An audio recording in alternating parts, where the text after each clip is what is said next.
가장 잘 활용하는 것이 중요하다고 생각합니다. 그랬을 때 가장 우리에게 큰 자산은 바로 6,000명의 당원이라고 생각합니다. 이 당원분들이 지금은 소극적인 나 녹색당이야, 녹색당 투표해가 아니라 나 녹색당의 이름으로 지역 활동을 하고 그리고 자기의 삶에 있어서 어느 정도를 녹색당과 함께 할 수 있는 부분들을 많이 만들어야 될 것 같습니다. 우리 당원들의 삶에 녹색당의 정치가 들어갈 수 있도록 하는 것들이 중요한데요.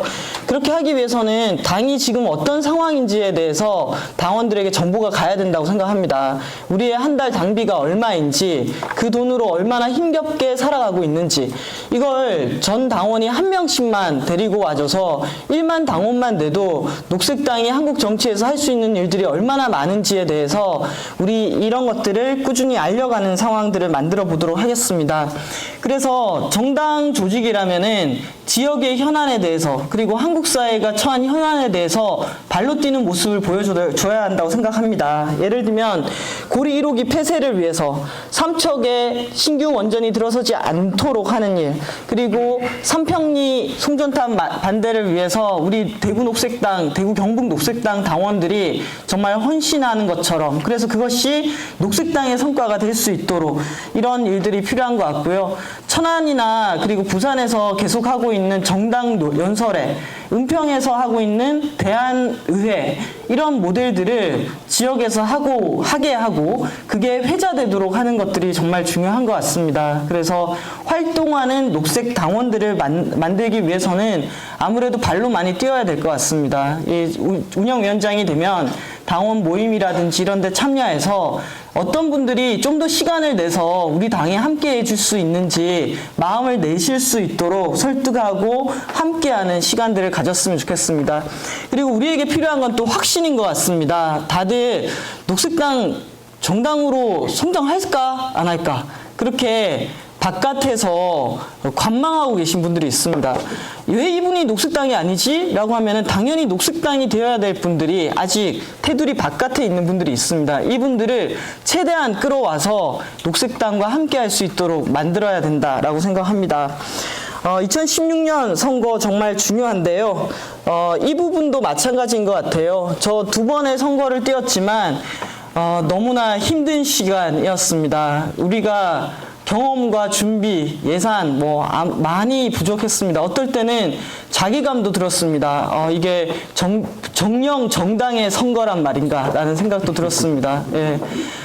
그러면은 이걸 어떻게 해결하고 타파할 수 있을까? 저는 먼저 시간표를 짜고 그 선거일을 핵심으로 두고 역으로 시간표를 짜가지고 지금 우리가 해야 할 일들을 남들보다 먼저 부지런하게 준비하고 기획하는 수밖에 없겠다라는 생각이 듭니다. 그래서 선거에 필요한 것들이 어떤 것들이 있는지, 후보가 있다 그러면은 저는 다른 정당보다 6개월 전에 후보를 만들어내야 된다라고 생각을 합니다. 그래서 이 기울어진 선거판, 이 정당 제도, 이런 것들을 개혁하는 것 상당히 중요하고요. 그런 운동과 함께 우리의 시간을 앞당겨서 부지런히 시간표를 짜고 거기에 맞춰서 정치적 훈련을 하고 돈을 모으고 선거를 위한 기획단을 꾸리고, 그래서 다른 정당에서 후보를 만들 때 우리는 오히려 더 먼저 만들어서 남들보다 저는 빨리 부지런히 뛰는 수밖에 없겠다라는 생각이 듭니다. 다만 이 후보가 또 준비되는 것도 중요하기 때문에 시간을 당기는 것에 대해서 저는 진지하게 고민해 볼 필요가 있다라는 생각이 들고요. 당원 당규 관련해서는 이러한 목표에 동의하는 수준에 맞게 개정해야 될 부분들을 찾아내야 된다고 생각합니다. 저는 사실 의제 모임과 특별위원회의 위상과 내용에 대한 고민이 깊습니다. 의제 모임이 당원 당규상에 있지만 실제 작동을 안 하고 있습니다. 그러면서 특위가 만들어지고 있습니다. 이것들을 바로잡기 위해서 또는 어떻게 가야 되는지에 대한 고민을 하도록 하겠습니다. 네, 감사합니다. 네, 다음은 정유진 후보로부터 공통질문에 대한 답변을 듣도록 하겠습니다. 네, 답변하겠습니다. 그 녹색당이 지금 갖고 있는 문제점 또는 약점은 아무래도 저는 조직적인 문제가 크다고 생각을 해요. 특히나 선거 이후에 어떤 손상되고 상처받은 지역들이 있는데 거기에 대한 어떤 복원의 그 노력이 없다는 것이 저는 또 문제라고 생각을 합니다. 그리고 서울이나 아주 큰 광역시 차원에서조차 그 지역당에서조차도 그 기초 모임을 구성하는데 어려움이 있다고 생각을 합니다. 그래서 그런 거에 대한 좀 구체적인 방안을 마련해야 되는 것이 아닌가라는 생각을 하는데요. 이거는 인터넷 그 게시판에서 올라온 하승우님에 대한 답변의 연장이기도 하는데 그러니까 기초 조직을 세 단계로 나누어서 관리를 한다거나 예를 들어 어떤 신생 단계, 또 활성화 단계, 그리고 안정화 단계로 그 기초 조직을 나누어서 관리를 하고 거기에 따라서 어떤 지원과 관리의 어떤 차등적인 그것이 이루어지면 어떻게 좀 좋은 방향으로 되지 않을까라는 생각도 들고 또 당원들에 대한 좀 그 파악도 필요하다고 생각을 합니다. 열성 당원은 어느 정도인지 그 모임에 나오고 활동하고 있는 당원은 또 어떻게 되는지 활동하지 않는 그 비활동 당원 그리고 당비를 납부하지 않는 당원들에 대해서 당비 납부하지 않는 당원들이 또 당비를 납부할 수 있도록 그런 것에 대한 파악이 저는 우선 필요하다고 생각을 합니다. 그리고 2016년 총선의 성과에 대해서는 아무래도 이제 조직을 복원하는 것, 그 조직을 활성화시키는 것과 함께 당내 경선을 위한 이제 충분한 준비가 필요하다고 생각을 하고요. 또 그 선거 운동을 하는 데 있어서 직접 뛰어보니까 선거 운동에 대한 어떤 지침이나 매뉴얼 이게 전혀 준비가 되어 있지 않아서 그때 닥쳐서 하거나 그냥 녹색당이라는 이름을 열심히 외치는 정도의 선거 운동밖에 하지 못한 아쉬움이 있습니다. 그래서 그런 거에 대한 선거 전략과 함께 당원들이 선거 운동을 어떻게 할 것인가에 대한 그런 논의도 필요하다고 생각을 합니다. 그리고 당원 당규 관련해서는 제가 이제 당원 당규 관련해서 가장 눈여겨본 게 의제 모임과 관련된 것이었습니다. 근데 의제 모임이 지금 당원 당규상에는 그 3개 광역시에서 이제 30명 이상의 어떤 인원을 구성한 곳이 정식 의제 모임으로 등록이 될 수 있다고 되어 있는데 이런 지금 이 기준을 충족시켜서 등록된 것은 탈핵 의제 모임밖에 없고 다른 의제 모임들은 사실 이 기준에 대한 어떤 기준을 충족시키고자 하는 열이나 의지도 사실 없는 상황입니다. 그래서 이것이 조금 완화시키는 방식으로 해서 정식 의제 모임을 등록하게 하고 또 정책위원회라면 정책위원들이 그 연결고리가 필요하다면 정책위원들이 의제 모임에 참여한다거나 아니면 좀 적어도 어느 일정 기간을 두어서 또 봐주고 참여하고 이야기 듣는 그런 관계가 형성되어야 하지 않을까라는 생각이 듭니다. 네, 그래서 이런 식으로 이제 세 가지 문제에 대해서 이제 답변을 드렸습니다. 감사합니다. 네, 고맙습니다. 네, 다음은 안준혁 후보로부터 공통질문에 대한 답변을 듣도록 하겠습니다. 네, 정유준 후보님과 첫 번째 질문에 대한 답변이 조금 중복되는 것 같긴 한데 그래도 하겠습니다. 제가 생각했을 때 녹색당이 가지고 있는 약점은 기초 모임 기반이 튼튼하지 않은 것이라고 생각을 합니다. 활발하게 움직이던 지역 모임이나 의제 모임이 선거가 끝난 뒤에 상처를 입고 사라지는 경우가 많습니다. 선거가 있더라도 다른 것들을 잃어가며 운동하지 않는 것이 중요하다고 생각을 하고 당원들 스스로 재밌게 노는 것이 중요하다고 생각을 합니다. 두 번째, 총선의 성과를 남기기 위한 보다 세부적인 과정은 제 생각에 2016년 총선의 성과란 당선 여부와 상관없이 선거가 끝나더라도 기초 모임들이 사라지지 않는 것이라고 생각을 합니다. 그래서 세부적인 과정으로 제가 생각해 본 것은 은평의 경우로 보았을 때 지역에서 당원들이 편안하게 활동하고 이용할 수 있는 공간이 마련되는 것이 중요하지 않나 그렇게 생각을 합니다. 셋째, 당내 운영 시스템 상에서 개선 또는 개혁해야 할 점은 아까 말씀드렸던 것처럼 상근자들의 일이 너무 많다는 것이라고 생각을 하고요. 이는 아까 말씀드렸다시피 사무처와 협의를 하도록 하겠습니다. 답변은 여기까지 하겠습니다. 네, 감사합니다. 다음은 김수민 후보로부터 공동질문에 대한 답변을 듣도록 하겠습니다. 네, 저는 일단 당헌당규 개정사항부터 답변을 하겠습니다. 이거는 아까 전에 다른 후보님들 질문 통해서 제가 주장하고자 하는 바들이 많이 드러나서 답변이 상당 부분 됐던 것 같고요. 그리고 뭐 당헌당규뿐만 아니라 당내 운영 시스템 등이 있는데요. 저는 일단 제가 지역 당원 모임에서 많이 들은 얘기인데 활동가들이 좀 행복했으면 좋겠다. 활동가가 행복하지 않으면 뭘 하겠냐 이런 얘기를 많이 들었습니다. 어떻게 해야 더 행복해야 될지는 뭐 여러 가지가 있겠으나 저는 일단 전국 사무처라든지 여기 활동가들이 노동조합을 결성할 수 있고 이렇게 교섭할 수 있는 권한들이 주어져야 된다라는 생각을 또 하고 있고요. 지역 모임의 경우에는 저희 구미 사례를 통해서 이건 당원 당규 개정 사항이라기보다는 운영 시스템 문제인데요. 저희 구미는 비당원 지지자들에게 문호를 개방해서 같이 모임을 하고 있습니다. 그 이유는 나름대로 지지자인데 당원으로 가입하지 않는 분들의 나름 고민이 있을 텐데요. 그렇다고 해서 당원이 아니라는 이유로 같이 하지 않기보다는 같이 하면서 파트너십을 쌓는 것들이 중요하다고 생각이 되고 또 저희 외연 확장에도 어느 정도 도움이 될 거라고 보고 있고요.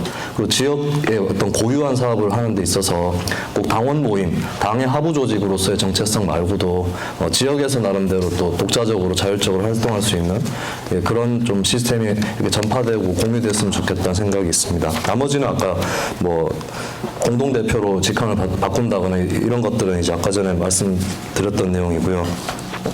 녹색당이 갖고 있는 약점은 무엇인가 간단하게 생각해 보자면 정치권에 속해 있다라는 생각이 좀 안 든다라는 것이 약점이 아닌가 생각을 합니다. 독자적인 정당이고 또 우리가 반정당의 정당을 내세우고 있는데 그것도 사실은 정당으로서의 어떤 또 정치권 안에 있는 행위자로서의 요건을 좀 충족시켜야 그것도 빛을 발할 수 있지 않나 생각을 하고요. 뭐 아까도 지적이 됐지만 정치 논평이라든가 이런 좀 정치적인 어떤 역동성이라든지 이런 순발력 이런 것들이 좀 부족하지 않았나 생각을 하고 있습니다. 그래서 뭐 대변인직 신설도 제가 얘기를 했었고 대변인직만 신설한다고 되는 게 아니라 대표자 역시 이런 행위에 좀 적합한 그런 플레이를 할 필요가 있겠다 생각이 들고요.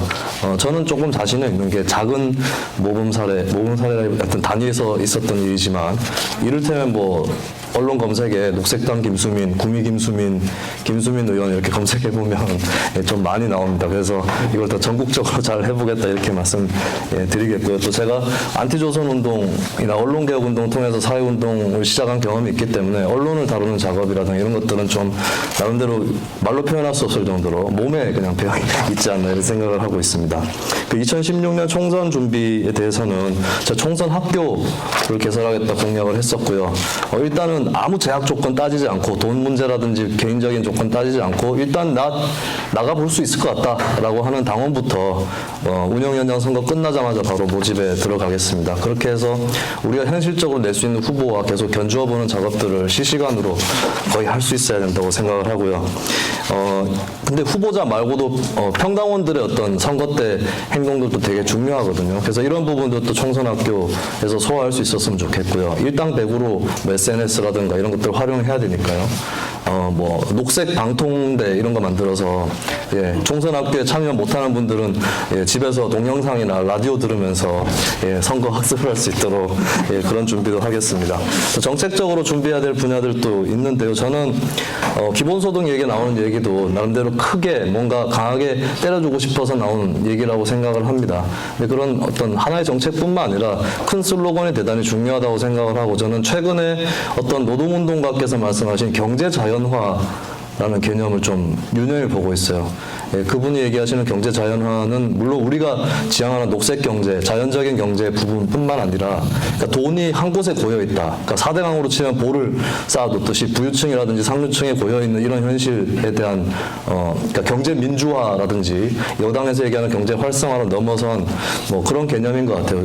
좀 이런 슬로건들도 만들 필요가 있는 것 같고요. 그리고 탈핵 분야에서도 좀 구체적인 정치적 요구가 필요하지 않나. 뭐 탈핵 국민투표라든지 박근혜 대통령이 국민투표 부기권을 독점하고 있기 때문에 뭐 광역단체장을 설득해서 국민투표를 받지 않으면 해당 해당 지역에서 주민투표를 하는 그걸 총선과 연계시켜서 총선의 주요 의제로 탈핵을 비켜나갈 수 없게 만드는 그런 요구사항들도 필요한 것 같고 그 다음 수로는 저는 뭐 농업, 뭐 노동정책 이런 것들로 정책적 스텝을 밟아나가는 것이 중요한 것 같습니다. 네, 고맙습니다. 네, 다음 마지막으로 하승수 후보로부터 공통질문 3가지에 대한 답변을 듣도록 하겠습니다. 예, 그 녹색당의 약점은 아까 이유진 후보님도 말씀하셨지만 그 당원 수가 절대적으로 부족하다는 게 저는 일단 지금 현재로서는 굉장히 큰 한계라고 봅니다. 그리고 우리가 이제 뭐 이렇게 자원 배분할 때도 어느 정도 자원의 이 규모가 돼야만 실제로 그걸 효율적으로 쓸 수가 있는데 지금은 이제 우리가 6,000명, 당비 들어오는 거 아직 4천만이 안 되는 이런 상황에서는 사실은 뭐 활동을 활성화하는데도 한계가 있고 선거 준비하는데도 결국 그게 모금 규모를 좌우하기 때문에 한계가 있습니다. 그래서 저는 내년 상반기까지 10,000명 당원을 확보하는 것이 지금 현재 녹색당으로서는 가장 절실한 과제라고 생각하고요. 그걸 못하면 저는 총선 준비도 어려워질 수밖에 없다. 정말 우리가 도약을 하려면 내년 상반기까지 10,000명의 당원을 만들어야 된다고 생각합니다. 저는 10,000명의 당원을 만들기 위해서는 우리가 잠재적 당원들을 찾아가고 그다음에 시도당이 지금 5개의 시도당 창당이 되어 있는 상태인데 저는 시도당 창당도 추가를 해야 된다고 생각합니다. 그래서 10,000명의 당원을 만드는 것이 일단은 녹색당의 약점을 극복하는 1차적인 것이라고 생각하고요. 두 번째로는 이제 기획 능력 아까 말씀드렸지만 이게 기획이라는 게 사실은 현장에서 나오는 기획도 있고 그다음에 시대의 흐름을 읽는 기획도 있다고 생각합니다. 사람들의 마음의 변화와 시대의 흐름을 읽는 기획이 있는데 지금은 사람들의 마음의 변화, 특히 세월호 이후의 마음의 변화와 그다음에 시대의 흐름을 읽는 저는 그런 기획이 좀 필요하고 그 기획은 사실 한국 사회에서는 약간 생소할 수밖에 없습니다. 원래 새로운 기획이라는 건 생소할 수밖에 없기 때문에 제가 계속 주장하고 있는 뭐 기본소득이나 뭐 산업용 전기요금 문제라든지 또는 이제 저는 이제 돈보다 생명 투어라고 제가 가칭으로 붙였는데 돈보다 생명이라는 단어를 다른 정당이나 조직에서도 쓸 수 있습니다. 그렇지만 가장 어울리는 것은 녹색당이고 이 돈보다 생명이라는 화두가 제가 보기엔 앞으로 한국 사회를 상당 부분 지배할 수밖에 없고 그래서 우리가 그 돈보다 생명이라는 가치를 가지고 다양한 것들을 아우를 수 있다고 생각합니다. 농업, 먹거리, 뭐 안전, 노동, 그리고 뭐 소수자 인권이나 동물권까지도 저는 아우를 수 있다고 생각하기 때문에 그 돈보다 생명이라는 걸 가지고 저는 지역도 순회를 하고 여러 조직들을 찾아다니면서 잠재적 당원들을 확보하는 것이 지금으로서는 굉장히 중요한 1차적 과제다. 그러니까 10월부터 바로 진행이 돼야 되는 과제라고 생각합니다. 그래서 어쨌든 말씀드린 당원 수를 늘리고 기획을 우리가 잘 해나가는 게 1차적으로는 지금 녹색당의 약점을 좀 극복하는 첫 번째 숙제라고 생각하고 이게 올해 하반기 그러니까 10월부터 내년 상반기까지 잘 진행이 돼야 될 거라고 생각합니다. 이게 진행이 되면 2016년 총선 준비는 훨씬 수월해질 거라고 생각하고요. 우리가 상당히 지금보다 많은 자원을 가지고 선거 준비를 할 수 있기 때문에 그리고 저는 가급적이면 선거에서 어느 지역구의 후보가 나갈 것인지를 빨리 결정하는 게 좋다. 후보보다도 더 중요한 게 일단 지역구를 빨리 결정을 하고 그 다음에 비례대표 준비도 따로 해야 되기 때문에 네, 김수민 후보로부터 먼저 당원들의 질문에 대한 답변을 3분간 듣도록 하겠습니다. 네. 네, 그 청년 녹색당에서 온 질문부터 젊은 당을 표방하여 창당된 녹색당은 청년들을 잘 대표하고 있는가? 해결책은 어때야 한다고 생각하십니까? 사실은 제가 청년 녹색당 당원분들께 역으로 좀 질문을 구하고 좀 자문을 구하고 싶은 주제였는데요. 저도 사실은 연령상으로는 청년 녹색당 당원에 해당이 되는데 좀 비수도권이라든지 이렇게 지역에서 활동을 하다 보니까 거의 활동을 못했던 것 같아요. 캠프에도 못 가봤던 것 같고 항상 고민이 됩니다. 어딜 가나 이게 연령을 기준으로 돼 있는 세대를 기준으로 돼 있는 위원회라든지 우리는 청년 녹색당이라고 해서 더 자율성이라든가 크게 이름을 부여했지만 여러 가지 아직도 제가 고민이 많이 되는 부분이 있고 근데 제가 하나 바라는 게 있다면 청년 녹색당이라고 했을 때 좀 유의미하게 자리를 잡으려면 독자적인 활동들이 많이 필요하지 않을까. 독자적으로 언론에 뭐 논평도 낼 수 있는 거고 혹은 당에 이제 조금 시니어 그룹이라든지 전국당의 결정에 불만이 있을 때 별도로 청년 녹색당을 하나의 당이라고 생각하고 당론을 한번 짜보는 그런 작업들을 통해서 조금 전위적으로 행동할 필요도 있지 않을까 그런 생각을 가지고 있습니다. 좀 앞으로 좀 많이 대화하면서 논의를 진전시켰으면 좋겠고요. 소수자인권특별위원회 질문 중에서 성소수자의 가족 구성권에 대한 입장을 질문하셨는데요. 저는 저희 창당할 때 제가 우리 당의 정책 공약으로 반영했으면 좋겠다라고 말씀드린 게 있었습니다. 프랑스라든가 이런 나라에서 시행하는 사회연대 계약 제도죠. 그러니까 사실은 동성 간 혼인도 합법화하는 것이 맞다고 생각하고 그게 그러니까 합법화가 아니라 불법이어야 하는 아무 이유가 없기 때문에 헌법에도 뭐 그렇게 하지 말라는 조항도 없고요. 근데 이제 혼인도 혼인이지만 혼인 외에 자유롭고 좀 유연한 가족 구성을 가능하게 하는 그러니까 사회연대 계약을 했을 때 뭐 그 계약을 맺은 당사자들의 어떤 뭐 부자지간일 필요도 없는 것이고 이성간일 필요도 없는 것이죠. 그런 것들을 통해서 동성간뿐만 아니라 여러 가지 가족 형태가 가능하게 하는 그런 제도를 좀 내세웠으면 좋겠다 생각을 하고 당내를 설득하기 위한 실현은 계획을 물으셨는데 내부뿐만 아니라 외부에도 설득을 할 필요가 있겠죠. 근데 저는 그 저출산 담론에 대해서 별로 신경을 쓰고 있지는 않지만 사회적인 보수적인 시각 혹은 일반적인 시각에서 저출산 문제를 많이 신경을 쓰고 있는데 저는 사회연대 계약, 그러니까 정식 혼인을 하지 않고도 아이를 양육하고 가족을 구성할 수 있는 이 사회연대 계약이 출산율에 좀 신경을 쓰는 분들한테도 좀 좋은 힌트가 되지 않을까 이런 생각을 하고 있고요. 그 다음에 녹색당의 노동 관련 정책과 실천이 약한 것 같다고 강화 방안을 물으셨는데요. 제가 운영위원장이 되면 강화된다는 시그널입니다. 그래서 좀 길게 설명할 수 있었으면 좋겠는데 시간이 제약이 돼서 여기서 마치겠습니다. 네, 고맙습니다. 네, 다음은 하승수 후보로부터 당원 질문에 대한 답변 듣도록 하겠습니다. 청년녹색당에서 질문하신 부분, 이게 이제 한국의 정당에서 이런 시도를 하는 데가 없습니다. 그냥 청년학생위원회나 청년위원회 정도가 있고, 청년녹색당이라고 하나의 어떤 당연 가입을 하는 조직으로서 이걸 구성하고 있는 데는 없고, 이제 청년녹색당이라는 게 결국 이제 다른 나라의 녹색당이나 영그린스, 다른 나라 녹색당은 그런 조직들이 있습니다. 청년들의 독자성이 있는 조직들이 있고, 그 조직은 때로는 본체라고 할 수 있는 당과는 다른 의견을 좀 더 예를 들면 더 과감한 의견을 제시한다든지 그렇게 하고 있습니다. 하고 있는데 이제 우리가 처음에 당원을 만들고 청년녹색당을 이렇게 조직을 할 때도 어쨌든 여기에 대해서 여러 가지 의견이 있었습니다. 근데 저는 어쨌든 필요하다고 생각하고 지금도 필요하고 활성화시킬 수 있는 방법을 우리가 찾아야 되는데 어쨌든 남들이 가지 않은 길을 가야 되기 때문에 지금 쉽지 않은 상태라고 생각하고요.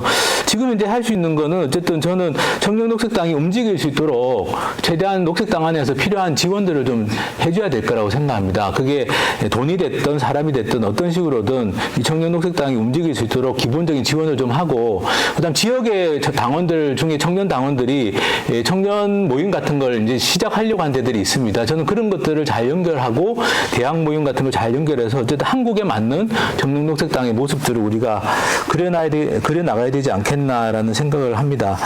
그리고 소수자인권특별위원회에서 질문하신 거에 대해서 간단하게 말씀드리면 기본소득은 어쨌든 국적에 관계없이 지급이 돼야 된다고 생각하고요. 실제로 장기 체류하고 있는 이주민 같은 경우에는 지급하려고 하는 사례들이 있습니다. 법안이나 이런 거에 그런 게 반영되어 있는 법안들이 있고 예를 들면 브라질 같은 경우는 5년 이상 장기 체류자는 기본소득을 주는 것으로 브라질 국회를 통과한 기본소득 법안에 되어 있습니다. 다만 그게 이제 10년째 시행이 안 되고 있는 문제가 있는데 어쨌든 그런 고민들은 기본소득을 주장하는 사람들도 하고 있는 고민이고 저는 한국에서는 이게 국적을 가지고 기준으로 가르지 않고 해야 된다고 생각하는데 지금 기초연금 올해 7월 달부터 지급하는 기초연금은 한국적이어야만 되도록 되어 있습니다. 국적을 요건으로 하고 있는데 저는 그런 것부터 우리가 좀 고칠 수 있도록 했으면 좋겠다라는 생각합니다. 그리고 성소수자의 가족 구성권은 저는 당연히 보장이 돼야 될 거라고 생각하고 녹색당의 창당 과정에서부터 성소수자와 관련해 가지고는 당 내에서 그러니까 좀 다른 의견들을 가진 당원들이 일부 존재하는 것도 사실입니다. 저는 어쨌든 최대한 그 당원들하고 직접 소통을 해서라도 어쨌든 이에 대한 공감대를 우리가 넓혀 나가야 된다라고 생각을 하고 직접 어쨌든 이 부분에 대해서 노력을 해서 반드시 될 수 있도록 하겠습니다. 그리고 장애인과 관련해서는 어쨌든 저는 탈시설 문제를 녹색당이 좀 적극적으로 다뤘으면 좋겠다. 장애인들이 자립생활할 수 있도록 그런 생각을 가지고 있고 마지막으로 유럽에서 기본소득이 아직까지 좀 유럽에서도 좀 아직까지 확실하게 이렇게 좀 지금 독일 녹색당 같은 경우에 추진 안 되고 있다고 말씀하셨는데 사실은 저는 유럽의 녹색당들도 이 고민들을 지금 계속 하고 있는 중이고 당장에 이게 법 제도로 안 되더라도 유럽에서도 저는 반드시 그 방향으로 나갈 거라고 봅니다. 우리도 그 방향으로 같이 나가면 될 거라고 생각합니다. 네, 고맙습니다.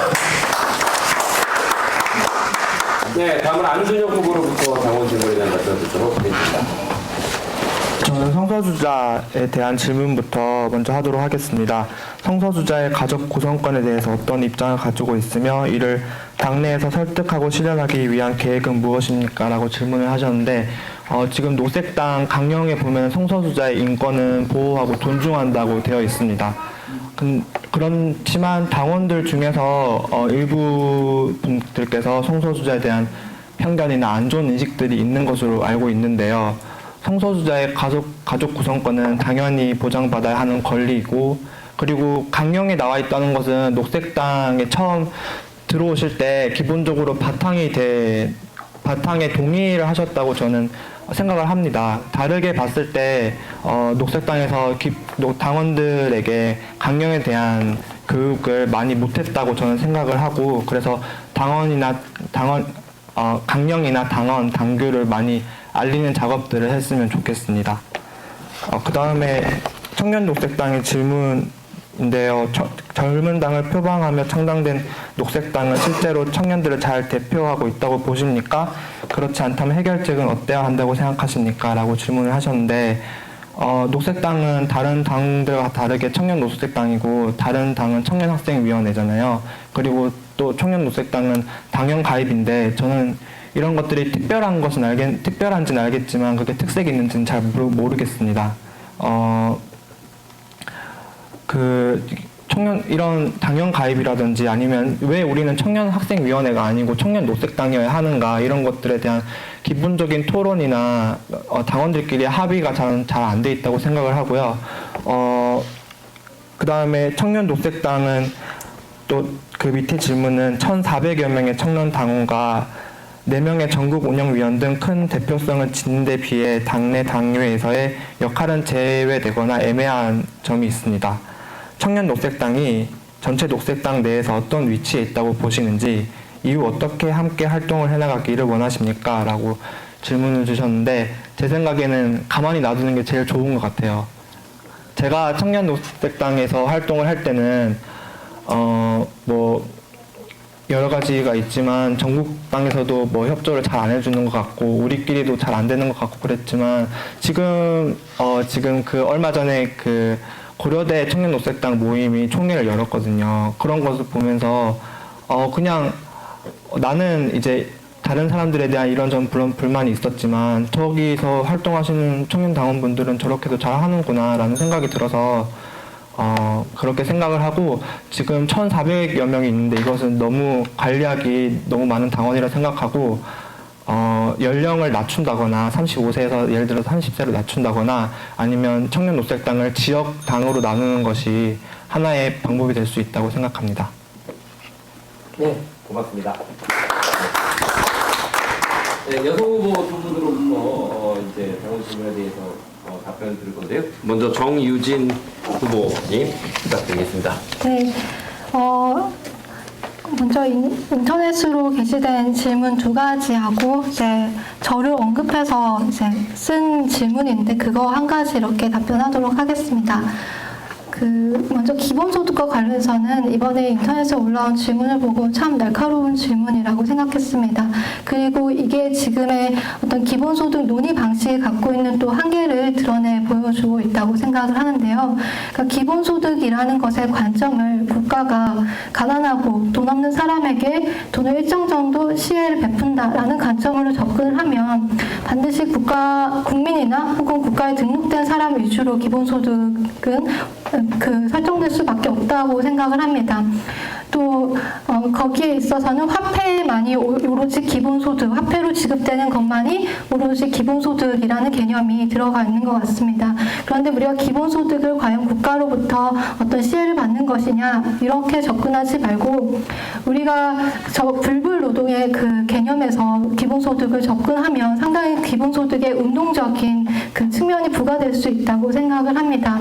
그러니까 우리가 가사노동이라든지 뭐 아니면 길에서 공연한다든지 인터넷에 하다못해 글을 쓴다든지 이것들이 상당히 기업들이 이윤을 창출하고 또 땅에 지대를 올리는 데 있어서 많은 역할을 합니다. 그럼에도 그 행위의 당사자들은 그 가치에 대해서 지급을 받지 못하기 때문에 그런 측면에서 기본소득을 접근하면 단지 화폐뿐만 아니라 어떤 공동의 공간을 많이 창출하는 거, 인터넷을 무료로 사용하는 거, 뭐 공원을 늘리는 거 이런 것들이 하나의 기본소득의 대안적 형식이 될 수 있지 않을까 생각하고요.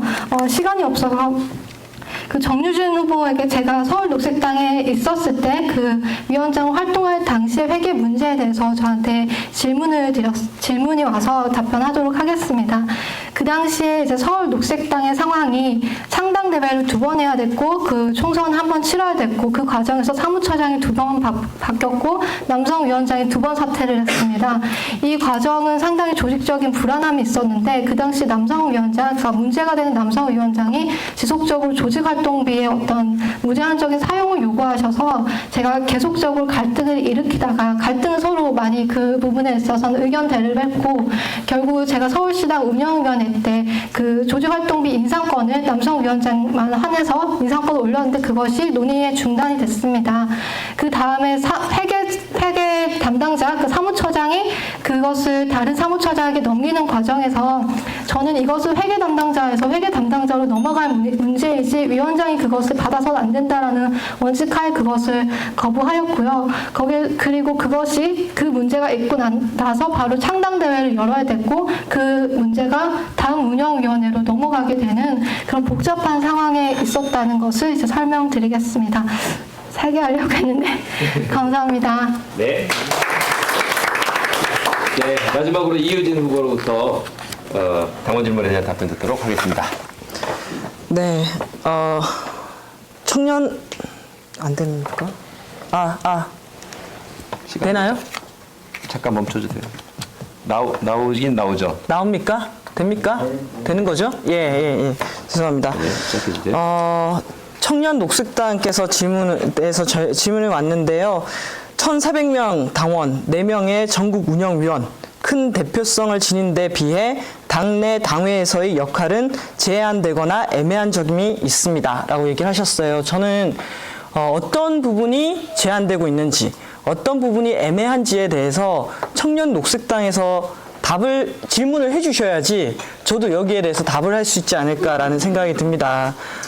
이것이 질문이 조금 잘못된 건 아니라 이렇게 더 구체적이었으면 좋겠다라는 생각이 들고요. 저는 청년 녹색당이 당내에서 정치를 해주셨으면 좋겠습니다. 4명이 운영위원회에 오는 것은 적은 수가 아닌 것 같습니다. 그러면은 청년이 갖고 있는 문제점에 주거권을 할 건지, 일자리를 할 건지, 아니면 노동권이 제약되고 있는 것을 할 건지, 기득권에 관한 문제를 얘기를 할 건지, 청년에서 어떤 이슈를 가지고 오는지를 얘기를 해주시고 그것이 당내에서 확산이 되면서 청년 녹색당에 대한 이야기들을 더 풍부히 할 수 있지 않을까라는 생각이 듭니다. 그래서 그런 내용들을 함께 얘기하는 것은 당연히 함께 했으면 좋겠고요. 정말 1,400명의 청년 녹색당원들이 어떻게 활동하는가에 따라서 저는 녹색당의 미래가 달려있다라고 생각을 합니다. 두 번째는 저는 녹색당 활동을 하면서 제가 그동안 탈핵과 에너지 전환에 매몰되어 있었다고 한다면은 이 소수자 인권 특유의 활동, 장애 인권이라든지 이런 것들을 경험하면서 저 스스로도 상당히 많이 바뀌었다라는 생각을 합니다. 장애 등급제 폐지, 송국현님의 장례식에서 저는 상당히 이건 정말 생존의 문제다. 죽어가는 사람들이 있다. 이 문제를 가만히 놔두고 어떻게 우리 사회가 제대로 갈 것이냐 이런 생각들을 했고요. 성소수자의 가족 구성권은 당연히 보장되어야 한다고 생각합니다. 그러면서 저는 동시에 이분들이 어떻게 달리기 했을 때 아주 뒤에 처져 있는 분들이신데 이분들이 어떻게 같이 우리 사회에서 탈시설화해서 함께 살아갈 것인가라고 했을 때 그때 저는 기본소득이 정말 필요한 것이 아닌가라는 생각이 듭니다. 단순히 물론 하나하나의 권력, 인권을 위한 투쟁도 중요하지만 이분들이 함께 살아가기 위한 대안을 같이 큰 그림을 그리고 같이 참여하는 것이 중요하다라는 생각이 들고요. 저는 정치관계법 정말 바뀌어야 된다라는 생각이 들고 이런 운동을 녹색당이 했을 때 더 주목받을 수 있다라는 생각이 듭니다. 다만 우리 혼자가 아니라 이것에 목말라 하는 작은 정당들이 있습니다. 그런 정당들과 함께 이 판을 바꾸기 위해서 노력할 거고요. 선관위에 대한 불만이 정말 많습니다. 이 관계법 말고도 선관위 하나하나가 선거하면서 바꿔야 될 거 정말 많습니다. 그걸 위해서 싸움이 필요하다고 생각합니다. 네, 고맙습니다. 마무리 발언인데요. 2분씩 드립니다. 순서는 이유진, 정유진, 하승수, 안준혁, 김수민 후보 순으로 하겠습니다. 네. 당원 여러분. 네, 녹색당원 여러분. 여러분의 인생에서 녹색당이 무엇인가요? 저는 이 30대 후반의 녹색당을 만나서 제 삶이 너무나 요동치고 있습니다. 후보가 되고 선거에 대해서 고민하고 어떻게 이 녹색당이 성장하고 자라게 할 것인가, 그 속에서 나는 뭔가 라는 이런 고민들을 정말 끊임없이 하고 받고 결정하고 그렇게 지난 3년 동안을 살아왔습니다. 저는 녹색당 대표자 한 명 잘 뽑힌다고 해서 녹색당이 바뀔까라는 생각도 합니다. 결국은 함께 가야 합니다. 6천 당원이 훨씬 더 많아지고 함께 가야 된다라고 생각을 하고요. 운영위원장이 하는 역할은 우리 당원과 당원을 잇고 그리고 바깥에 있는 아직 당원이 아닌 수많은 잠재적 당원들을 만들어내고 그렇게 만나고 껴안는 거라고 생각을 합니다. 저는 그 일을 열심히 한번 해보려고 합니다. 그리고 그 경험의 바탕이 그리고 그 결과가 승리였으면 좋겠습니다.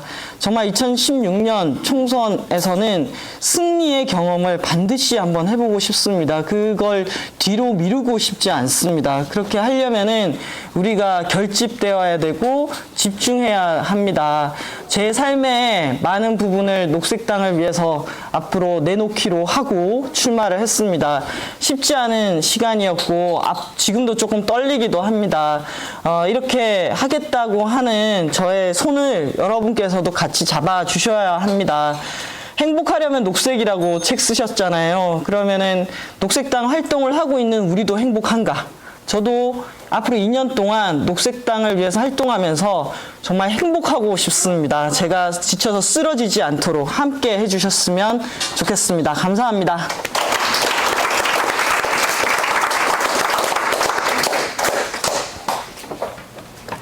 네. 저는 지금까지 어떤 그 지역이나 조직이 만들어질 때 자발적으로 만들어지기를 요구받는 것 같았습니다. 그러니까 자발적으로 알아서 당원들이 의제 모임을 만들고 또 기초지역 모임을 만들고 또 청년녹색당도 사실은 지금 구성은 자발적으로 만들어진 것입니다. 본래 있었던 청년녹색당에 대한 문제 제기를 하고 토론회를 열고 총회를 열어서 당원들이 참 많이 자발적으로 만들었습니다. 그리고 또 지금 자발적으로 만들어가고 있고요. 근데 저는 이 자발적인 것만으로는 안 되는 것 같습니다. 그래서 조금은 운영위원회나 운영위원장들이 이 지역에 자발적인 것만 기대하지 말고 더 관리하고 또 보살펴주는 활동이 필요하다고 생각을 했습니다. 지역 모임이 왜 안 되는지, 왜 의제 모임이 안 되는지, 그 사람들이 어떤 것을 요구하는지, 또 우리는 무엇을 해줄 수 있는지 그런 관리의 개념이 저는 필요하다고 생각을 했습니다. 그래서 저는 어떤 글에서 이렇게 표현했어요. 꽃씨가 날아와서 꽃을 피우길 기다리지 말고 꽃씨를 심어서 그 꽃씨에 물을 줘야 한다고 생각했습니다. 그래서 저는 이런 메시지를 던지고 싶어서 출마했습니다. 감사합니다. 시작했던 때가 2011년 7월이었던 것 같습니다. 당시에 녹색당 만들자고 하니까 두 가지 이유로 말리더라고요, 사람들이. 그러니까 하나는 한국은 정치 제도가 너무 엉망이어가지고 이 신생 보수 정당이 살아남기가 힘들다라는 정치 제도 이유를 드는 분이 있었고, 또 한 분들은 한 종류의 부류는 한국 사회는 너무 물질하고 소비 중심적인 사회라서 녹색 이런 걸로는 안 된다. 차라리 뭐 빨간색은 모르겠는데 녹색은 안 된다. 이런 식의 얘기를 진짜 저를 걱정해서 많은 분들이 해주셨어요. 저는 그 이야기가 다 맞는 이야기였다고 생각합니다. 둘 다 틀린 이야기 아니었습니다. 그런데 그럼에도 불구하고 녹색당을 만들어야 된다라고 생각했던, 창당을 꼭 해야 됐다고 생각했던 이유는 솔직히 제가 이 사회에서 그다지 희망을 발견할 일이 별로 없었습니다. 녹색당 만드는 거라면 희망을 가지고 한번 해볼 만한 일인데, 다른 일이라면 굳이 내가 뭐 이렇게 그냥 동네에서 일하고 지역에서 뜻맞는 사람들하고 공동체 활동하고 풀뿌리 운동하는 게 낫지, 굳이 국가적인 이런 큰 문제에 나서고 싶지 않다. 근데 녹색당을 만들어서 아까 말씀드린 그 두 가지 벽을 우리가 넘을 수 있다면 한국 사회를 우리가 크게 바꿀 수 있고 정말 방향을 전환시킬 수 있다는 생각을 했습니다. 어려운 일을 해내야만 실제로 사회는 바뀌는 거라고 생각하고요. 그래서 저는 지금도 여전히 우리는 그 두 가지 질문에 부딪혔다고 생각합니다. 지금도 많은 사람들이 녹색당은 잘 되기 힘들다. 그 두 가지 이유 때문에 이야기를 하고 있습니다. 저는 우리가 잘 되게 만들어야 되고 잘 되기 위한 계획을 짜야 되고 그걸 진짜 실행에 옮길 수 있는 의지를 갖춰야 된다고 생각합니다. 저는 우리 이번 당내 선거 과정이 그런 의지를 갖추는 과정이라고 저는 생각하고 있고, 어쨌든 저는 반드시 우리가 이 남들은 안 된다라고 하는 이 현실의 벽을 반드시 극복하고 진짜 한국 사회에서 제대로 된 희망, 진짜 희망을 한번 만들어봤으면 좋겠습니다. 감사합니다. 네, 저는 짧게 하겠습니다. 두 번째 토론회 간담회라고 해서 훨씬 더 편안하고 그렇게 할 줄 알았는데 훨씬 더 긴장되고 떨렸던 시간들인 것 같습니다. 늦은 시간까지 이렇게 제 이야기 경청해 주셔서 감사하고, 네, 앞으로 남은 선거 운동 기간도 열심히 하도록 하겠습니다. 감사합니다.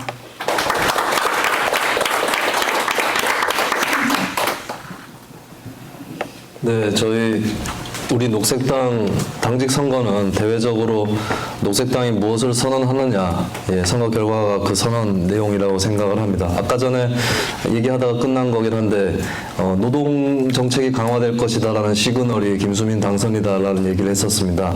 그것은 제가 지방의원으로서 활동하면서 비정규직을 포함한 어려운 노동자들과 계속 같이 활동해왔고 또 몇몇 성과들을 거둔 게 있기 때문에 아마 그렇게 비춰질 수 있을 것 같고요. 또한 저는 자신 있게 얘기할 수 있는 것이 우리를 향한 의구심이 뜻은 좋으나 실현할 수 있느냐에 대해서 저는 작은 지역 단위지만 어느 정도 증명했기 때문에 우리가 실현할 수 있다라는 선언이 바로 저의 당선이라고 생각을 합니다.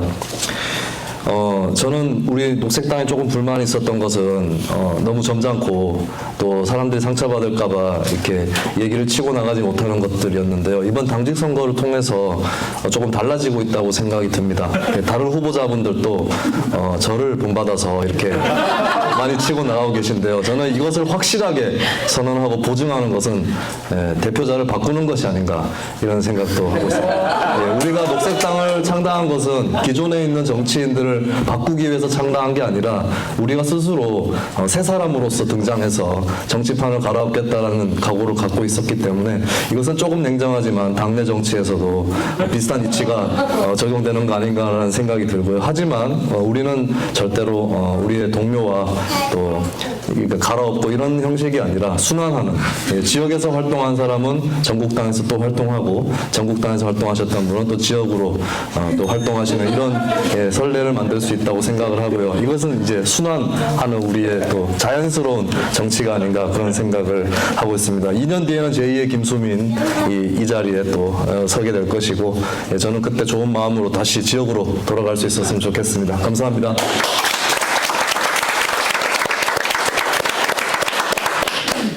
네, 잘 들으셨어요? 네. 뭐 여기 계신 분들도 이 자리도 거의 꽉 차 있지만 또 뭐 아프리카는 한 1000만 명쯤 보고 계시지 않을까 생각을 합니다. 그 당원들 모임에 가면은 되게 좋더라고요. 피곤하고 좀 힘들 때도 우리 당원들이 모여 있으면은 기운 유쾌하고 선하고 창의적인 그런 모임이 되는 것 같습니다. 함께 즐겁게 앞으로도 이 길을 갈 수 있도록 누가 당선이 될지 저라도 잘 끌어주시리라고 생각을 하고, 우리 사회에 희망이 몇 개 안 남아있는데 그중에 굉장히 소중한 게 녹색당이라고 저는 생각합니다. 그래서 그런 마음으로 이 당을 잘 키워가고 사람들에게 내놓았으면 좋겠습니다. 고맙습니다. 토론회 마치겠습니다.